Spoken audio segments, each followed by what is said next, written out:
오늘 이 시간에는 참된 경건의 삶이라는 제목으로 하나님의 말씀을 전하도록 하겠습니다.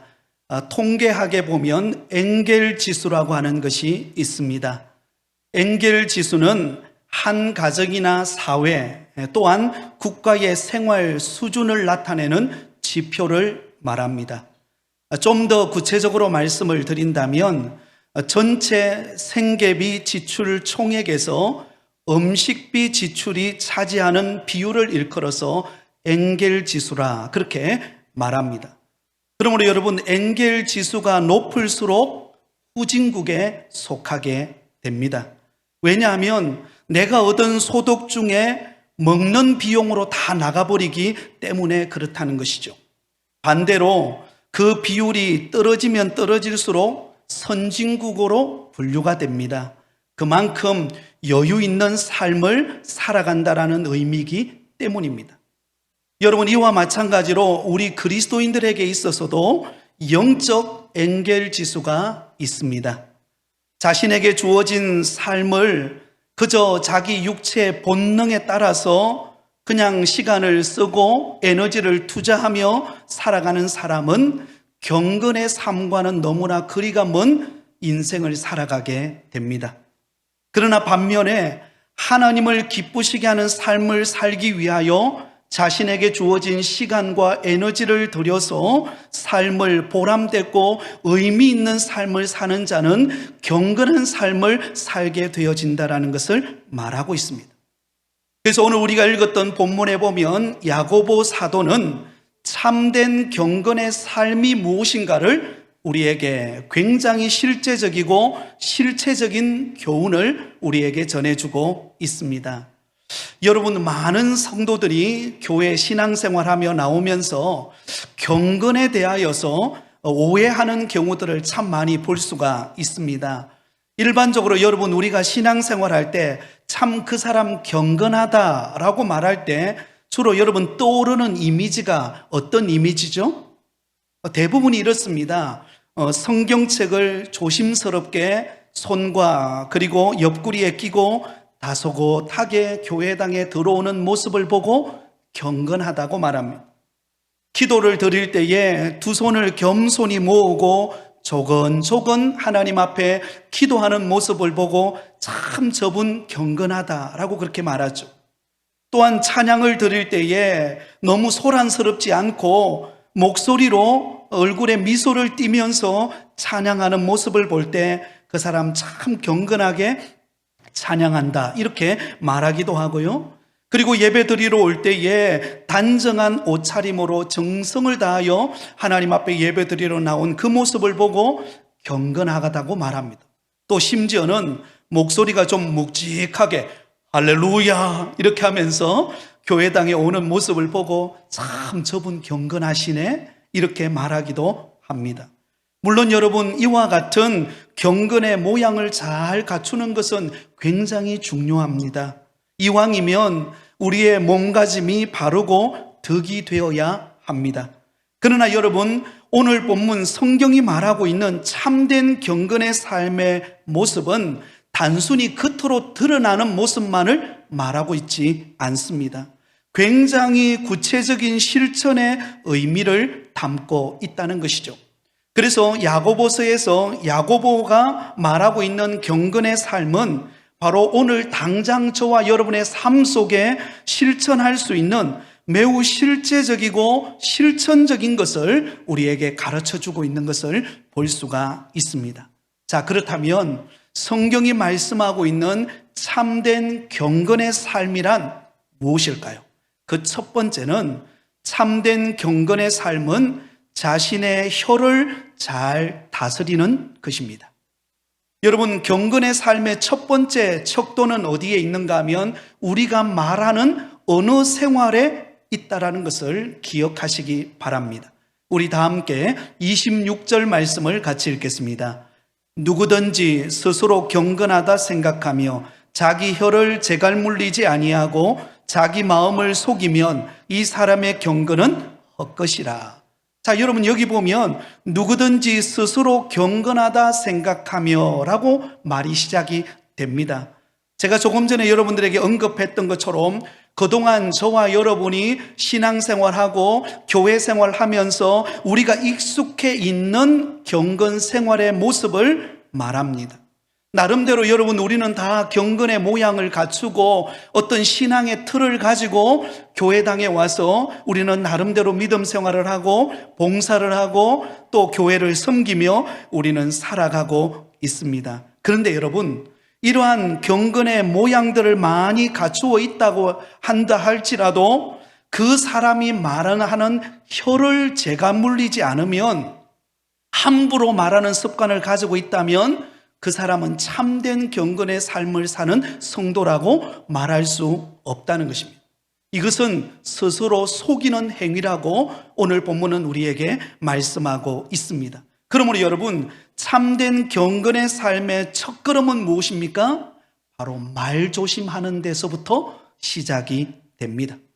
여러분, 여기 보면 혀를 제갈 물린다라는 말이 나오죠. 이것은 달리는 말들을 연상하며 사용되어지는 단어입니다.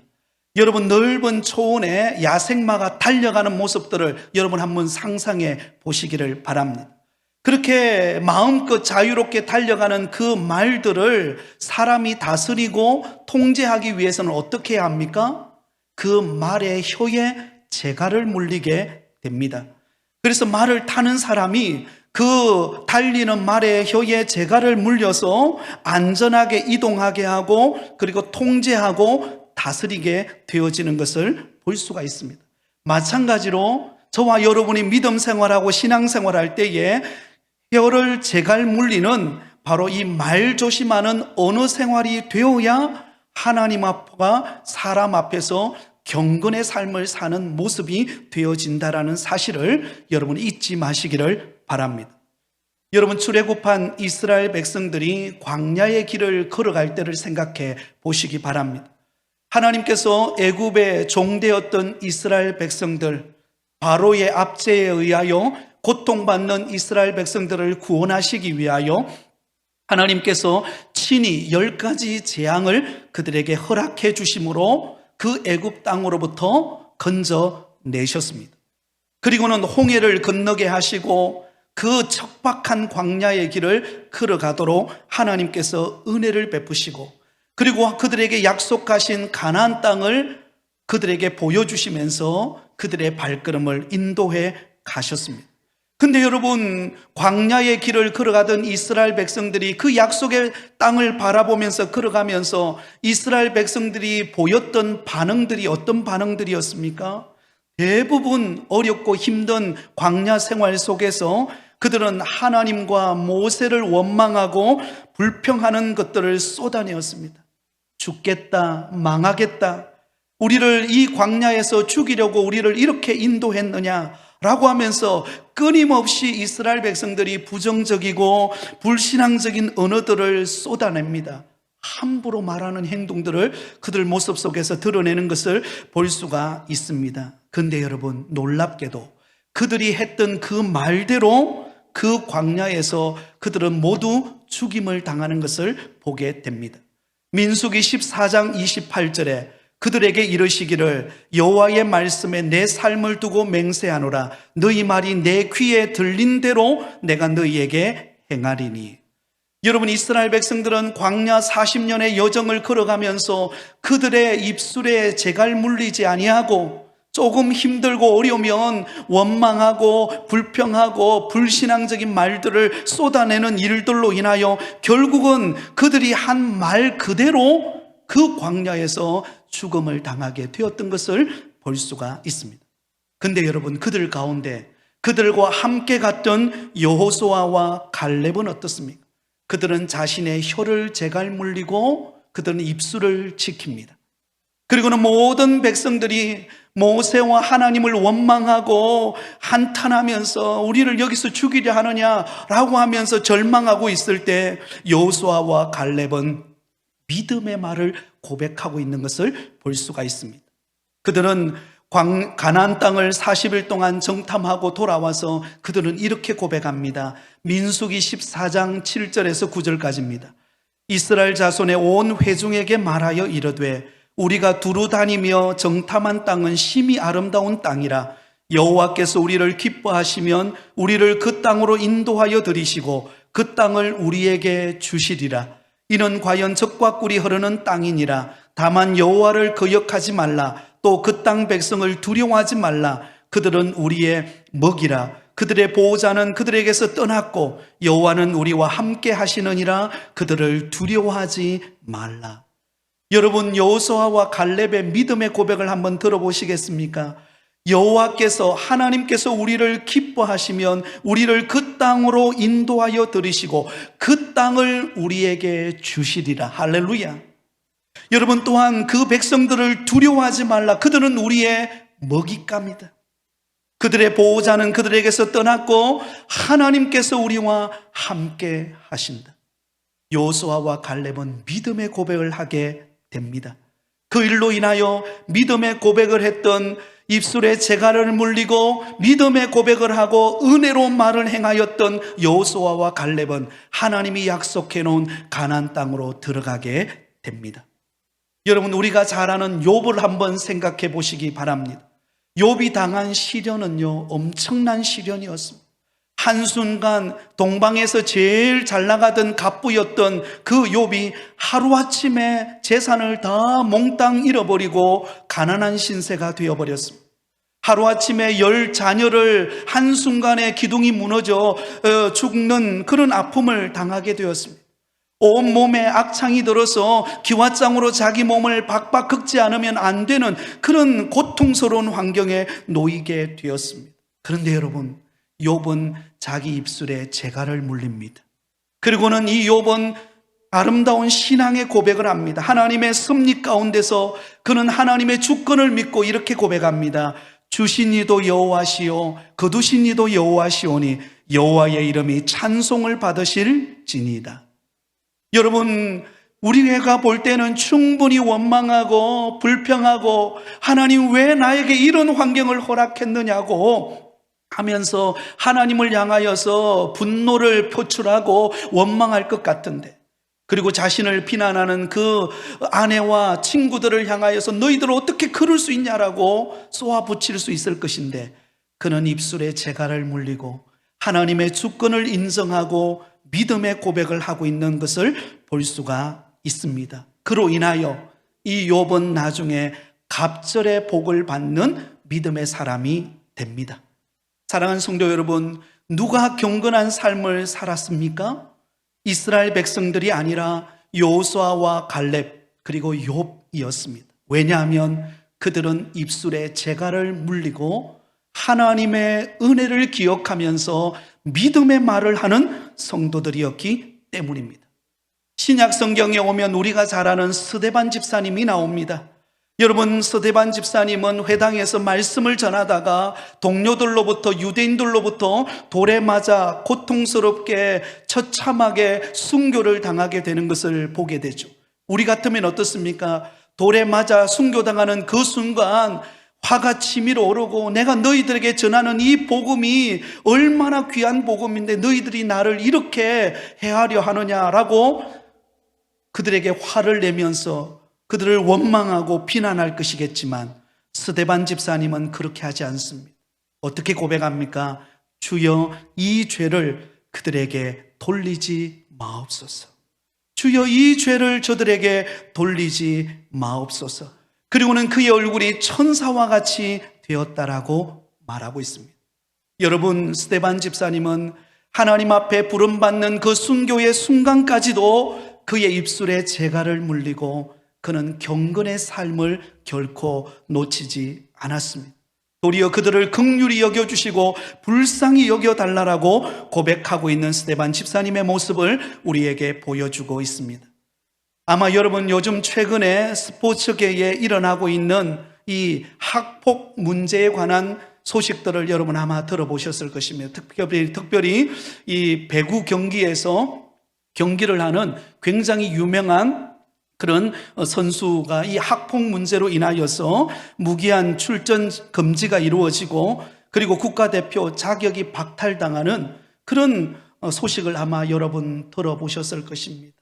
여러분, 그러므로 이제 뭔가 꽃을 피우고 열매를 맺을 그런 시기가 딱 왔는데 과거에 함부로 이야기했던 그 행동들이 발목이 잡힌 거예요. 사랑하는 성도 여러분, 어떤 사람이 말하는 것을 보면 그 사람이 경건한지 경건하지 않은지를 알 수가 있습니다. 여러분, 우리는 하나님과 사람 앞에 우리의 입술을 제갈 물릴 수 있는 성도들이 되시기를 바랍니다. 근거 없는 말, 지어낸 말, 들은 말을 부풀려서 확대시켜서 하는 말, 모함하는 말, 수근수근거리는 말, 이것은 다른 상대방을 상처 주고 상대방을 망하게 하는 언어입니다. 여러분, 남편이 아내를 향하여, 아내가 남편을 향하여, 부모가 자식을 향하여, 자식이 부모를 향하여 함부로 말을 하게 된다면 그 가정이 어떻게 되겠습니까? 하루아침에 콩가루 집안이 되어버리고 말 것입니다. 그러면 여러분, 혀를 제갈 물리지 못하고 함부로 말하는 것은 가정을 무너뜨리는 일뿐만 아니라 교회를 힘들게 하는 일입니다. 교회가 한참 부흥하고 선한 역할을 감당하고 전도의 문이 열리고 오늘 장로님 기도한 것처럼 새 가족들이 오고 새로운 변화를 기대하고 있는 교회에 찬물을 끼얹는 일이 어떤 일입니까? 함부로 말하는 일이에요. 덕이 되고 은혜가 되고 선한 언어를 사용하지 않고 여러분, 함부로 말하고 상처 주고 그리고 함부로 언어를 사용함으로 인하여서 시험거리를 만드는 행위, 이것은 하나님이 보실 때의 바른 모습이 아닌 것입니다. 그러므로 여러분, 경건의 첫걸음은 말 조심하는 것으로부터, 우리의 언어 생활로부터 시작된다는 사실을 기억하시기 바랍니다. 그러므로 오늘 이 시간에 예배드리는 저와 여러분은 이렇게 기도해야 합니다. 하나님, 나의 입술에 파수꾼을 세워 주옵소서. 그리고 성령께서 나의 혀에 재갈을 물러주셔서 덕을 끼치고 선을 행하고 그리고 은혜 되어지는 언어 생활이 되어질 수 있도록 하나님, 나를 붙들어 달라고 기도하며 날마다 덕이 되는 언어를 사용하는 믿음의 성도들이 되시기를 예수님의 이름으로 축원드립니다. 우리가 잘 아는 발명가 에디슨에 관한 이야기입니다. 그는 자신의 정원을 정말 아름답게 잘 가꾸었습니다. 그래서 정원에는 온갖 꽃들이 꽃을 피고 그 꽃을 바라보는 이 에디슨의 마음은 너무 행복했습니다. 그런데 어느 날 밤잠을 자고 일어났더니 그 정원이 엉망이 되어 있는 거예요. 밤새 꽃두둑이 들어와서 꽃을 다 꺾어가 버린 것입니다. 꽃만 꺾어간 것이 아니라 줄기를 잡아서 흔들어 버려가지고 뿌리까지 다 뽑혀 있는 것입니다. 여러분, 그런 정원을 바라보는 에디슨의 마음이 얼마나 속상했겠습니까? 얼마나 화가 치밀어 올랐겠습니까? 그런데 이 에디슨은 그 자기 집으로 돌아가서 큰 종이 위에다가 큰 글씨로 이렇게 적었다고 합니다. 꽃 도둑님 귀야, 앞으로 꽃을 꺾으실 때는 손으로 꺾지 마시고 부디 여기에 매달아 놓은 가위를 이용해서 잘라주시면 대단히 감사하겠습니다. 이렇게 글을 적어서 그 정원에다가 붙여 놓았습니다. 그리고는 가위와 함께 그 메모지를 정원 옆에다가 매달아 놓았죠. 그 다음날 아침이 되었습니다. 그랬더니 거기에다가 회신의 답이 온 거예요. 그 회신의 내용이 무엇인가 하면, 집주인 귀야, 주인님이 달아놓으신 가위는 잘 들지 않습니다. 그러니 부디 숫돌에 잘 갈아서 다시금 매달아 놓으시면 대단히 감사하겠습니다. 이렇게 적혀 있더라는 거예요. 여러분, 얼마나 마음의 여유가 있습니까? 우리 같으면 당장 화가 나가지고 그냥 가서 쏟아붓고 누가 그랬냐고, 그죠? 막 토해내면서 그렇게 우리가 함부로 말하기가 쉬운데 굉장히 재치 있죠. 사랑하는 여러분, 말 한마디가 중요합니다. 말 한마디가 상대방을 살립니다. 말 한마디에 위로의 한마디가 그 사람의 다쳤던 마음을 엽니다. 상하고 지치고 메말랐던 그 마음에 위로의 말 한마디가 그 영혼을 살리게 되는 것입니다. 그런데 반대로 우리가 그냥 툭 내뱉은 말이 상대방이 들은 그 말은 상처가 되고 그리고 시험이 들어 교회 나오지 않는 그런 현상들이 벌어지는 경우들도 있다라는 것입니다. 여러분, 정말 우리가 믿음 생활하고 경건한 삶을 살기를 원하십니까? 그렇다면 우리의 언어 생활을 조심하시기 바랍니다.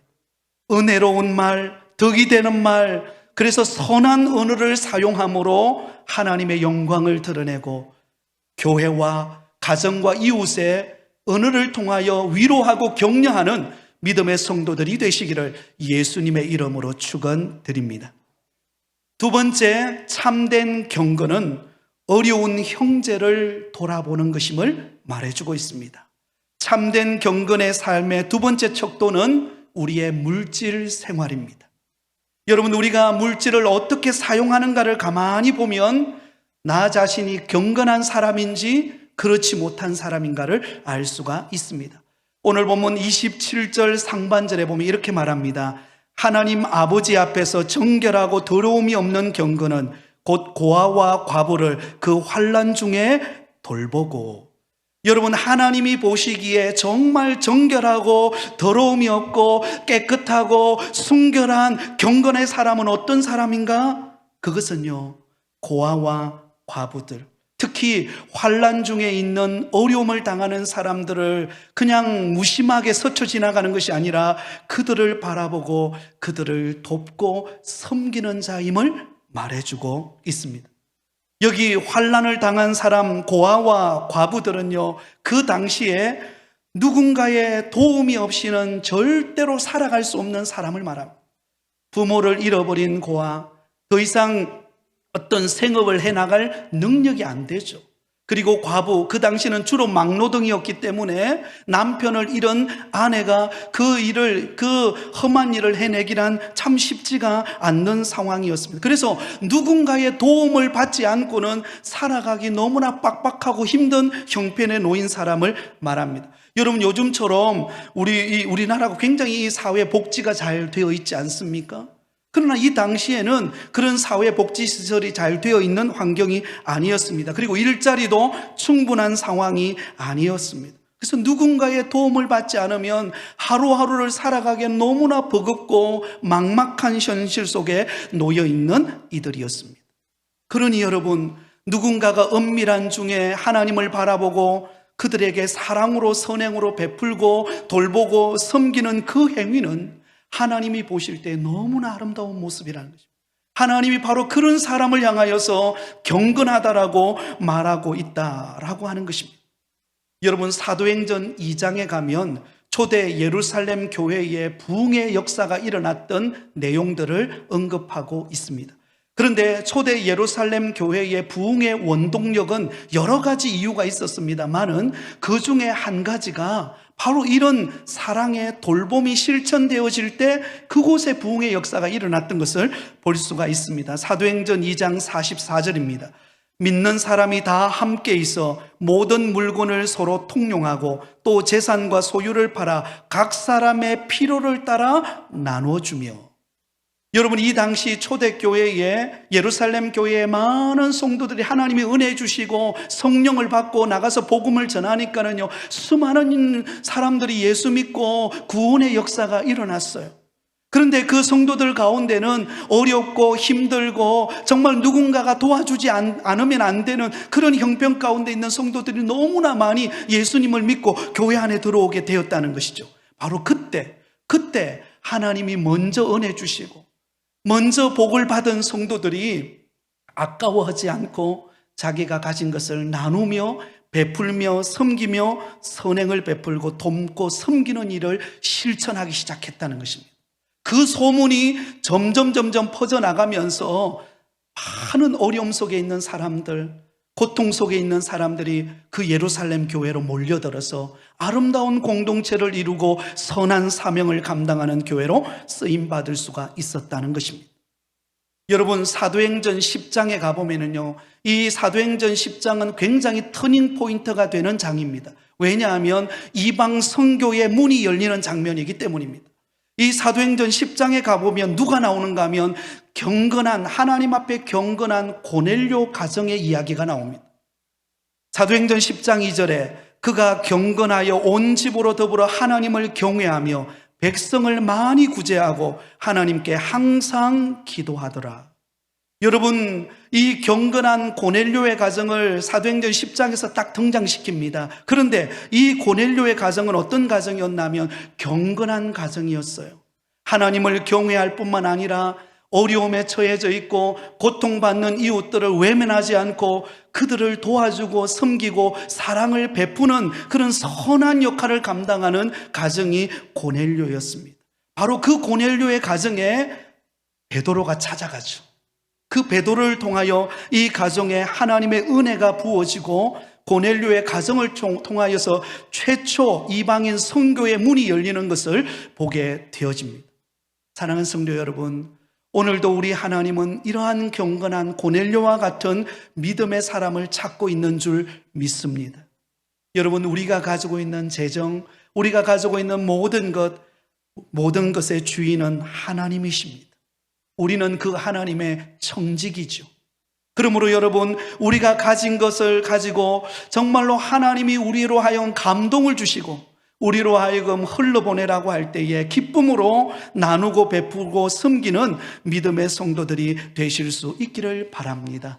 성경에서는요, 냉수 한 그릇을 떠서 나눠주는 것까지도 우리 주님께서 기억하신다라고 말씀하고 있습니다. 우리 교회 안에 혹 어려움을 당하고 또 때로는 위기를 경험하고 힘든 성도님들이 있다면 여러분 관심을 가지시고 그들에게 사랑으로 섬기시고 위로하고 격려하는 믿음의 공동체가 되실 수 있기를 바랍니다. 우리 주변에 또한 그런 사람들을 살펴서 선을 행할 때 하나님께서 우리로 하여금 경건한 삶을 사는 자라고 인정해 주실 줄 믿습니다. 마지막 세 번째, 참된 경건은 자기를 지켜 세속에 물들지 않는 것이다 라고 그렇게 말하고 있습니다. 자, 여러분, 이것은 참된 경건의 삶의 세 번째 척도는 무엇인가 하면 우리의 사회생활을 말해줍니다. 27절 말씀을 우리 다시 한번 다 같이 한번 읽도록 하겠습니다. 27절입니다. 시작. 하나님 아버지 앞에서 정결하고 더러움이 없는 경건은 곧 고아와 과부를 그 환난 중에 돌보고 또 자기를 지켜 세속에 물들지 아니하는 그것이니라. 아멘. 자, 여기 보면요, 우리의 사회생활을 언급하고 있습니다. 우리가 속해 있는 사업장, 직장, 일터, 또 우리 주변에 늘 만나는 사람, 우리 이웃, 이 평범하게 우리가 한 주를 살아가는 우리의 평범한 사회생활을 언급하고 있습니다. 그런데 이 사회생활 속에서 참된 경건의 삶을 사는 사람은 어떤 사람이라고요? 세속에 물들지 않는 사람이라고 말하고 있습니다. 여러분, 우리가 주일날 교회 올 때는요, 우리 모습을 보면 다 경건한 것처럼 보입니다. 여러분, 교회당에 올 때 집에서 가장 좋은 옷을 입고 나오죠. 저도 지금 입는 이 양복은요, 늘 주일에만 입는 양복입니다. 평소 때는 잘 안 입어요. 주일날 올 때만 딱 입고 나옵니다. 왜냐하면 가장 좋은 양복을 갖고서 나오기 때문에. 아마 이 자리에 계신 여러분도 마찬가지일 것입니다. 주일날 교회에 올 때는 모두가 다 여러분 얼굴에 무스도 좀 바르고요, 그죠? 좌로 2번, 우로 3번 이렇게, 그죠? 다듬고 아마 여러분 다 교회당에 나오실 것입니다. 그럼 다 보면은요, 경건해 보입니다. 다 정말 신실한 믿음의 사람으로 보여요. 그런데 성경은 그렇게 보이는 면만 경건하다고 말하지 않습니다. 우리의 평소에 살아가고 있는 우리의 사회생활, 그 모습이 얼마나 경건한가를 우리에게 살펴보기를 원한다는 거죠. 그래서 기독교는 교회 따로 세상 따로가 아닙니다. 교회 안에서나 세상 안에서나 우리는 어느 곳에서든지 우리는 그리스도인다운 삶의 모습이 나타나야 할 줄 믿습니다. 사도 요한은 요한일서 2장 16절에 이는 세상에 있는 모든 것이 육신의 정욕과 안목의 정욕과 이생의 자랑이니. 여러분, 이 세상은 어떤 곳이라고 말합니까? 우리를 끊임없이 유혹하는 곳이라는 것입니다. 끊임없이 육신의 정욕과 안목의 정욕과 이생의 자랑을 따라서 우리를 때로는 물질로 유혹하고, 때로는 타락한 문화가 우리를 유혹하고, 때로는 명예가 우리를 유혹하고, 끊임없이 우리를 끌어당겨서 죄짓게 만들고 세상의 속에서 우리가 믿음 생활 하지 못하도록 만드는 곳이 이 세상이라는 것을 여러분 기억하시기 바랍니다. 그런데 하나님은 그런 세상 속에서 우리가 얼마나 하나님이 보실 때에 경건한 삶을 살고 있는가를 보기를 원한다라는 것입니다. 여러분, 바닷물은 짜죠. 근데 여러분, 바다에 사는 물고기는 어떨까요? 짜지 않습니다. 물고기는 생생하고 활력이 있습니다. 여러분, 이 세상이 아무리 악하고 온갖 유혹이 가득한 세상이라 할지라도 저와 여러분은 퍼뜩거리는 물고기처럼 이 세상에 물들지 않는 신실한 믿음의 성도가 되어야 할 줄 믿습니다. 요즘에 우리가 새벽기도 시간에 창세기의 말씀을 우리는 살펴보고 있습니다. 특별히 하나님께서 홍수 심판을 앞두고 정말 하나님을 온전히 섬겨야 될 믿음의 사람들이 믿음을 떠나서 세상 사람들처럼 살아가면서도 아무런 양심의 가책을 느끼지 않고 살아가는 인간을 만든 것을 한탄하시고 하나님께서 홍수 심판으로 멸하기로 작정하셨습니다. 근데 바로 그때 하나님께서 경건한 사람 노아의 가정을 하나님은 구원하십니다.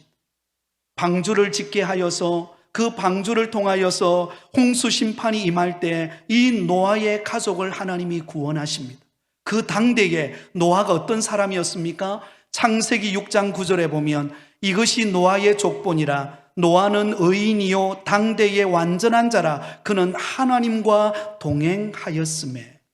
여러분, 세상 사람들, 그 당시 노아가 살던 수많은 사람들은 다 하나님을 떠나버렸어요.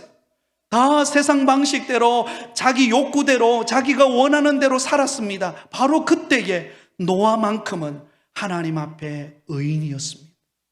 하나님과 사람 앞에 완전한 자였고 하나님과 동행하는 사람이었습니다.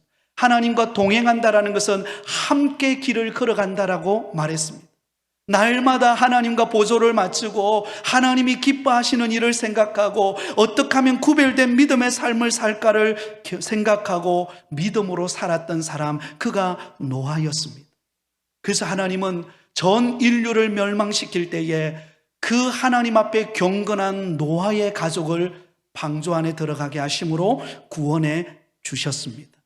근데 여러분, 그 다음에 보세요. 그 일이 있고 난 다음에 홍수 심판이 끝나고 난 다음에 이 노아 가족이 방주에서 나오게 됩니다. 나오고 난 다음에 여러분, 이 노아가 큰 실수를 한 가지 합니다. 어떤 실수를 하는가 하면 노아가 포도 농사를 지어요. 포도 농사를 지었는데 너무 풍년이 된 거예요.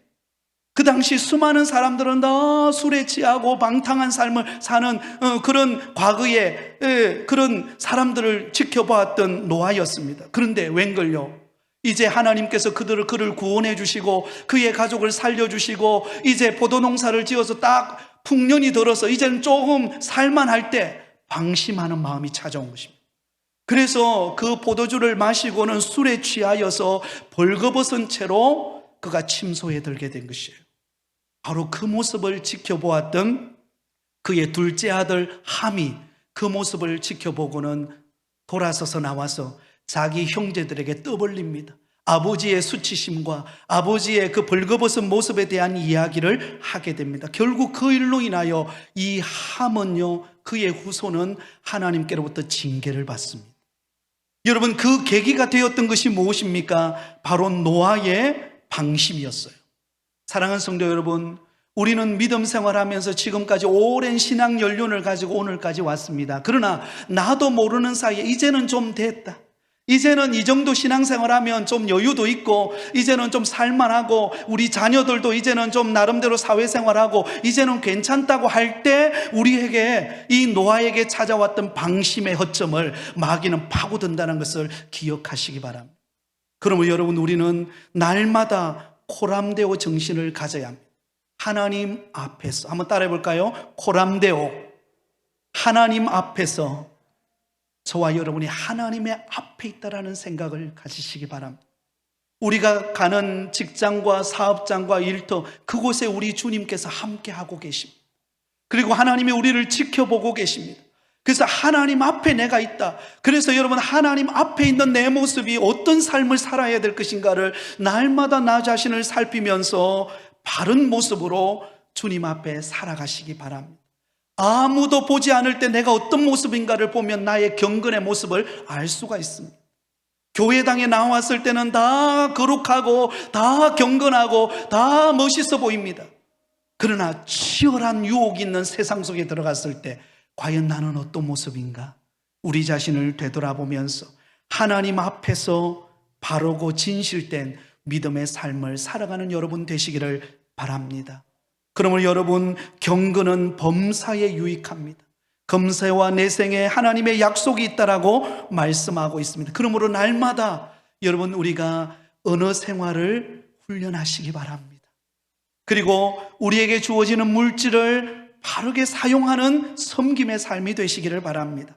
또한 우리가 사회생활할 때에 하나님이 나를 보고 계신다, 하나님 앞에서 내가 이 일을 행하고 있다라고 하는 생각을 가지고 덕을 끼치며 주의 영광을 드러내는 그런 신실한 경건의 삶을 살아가는 저와 여러분이 되시기를 예수님의 이름으로 축원드립니다.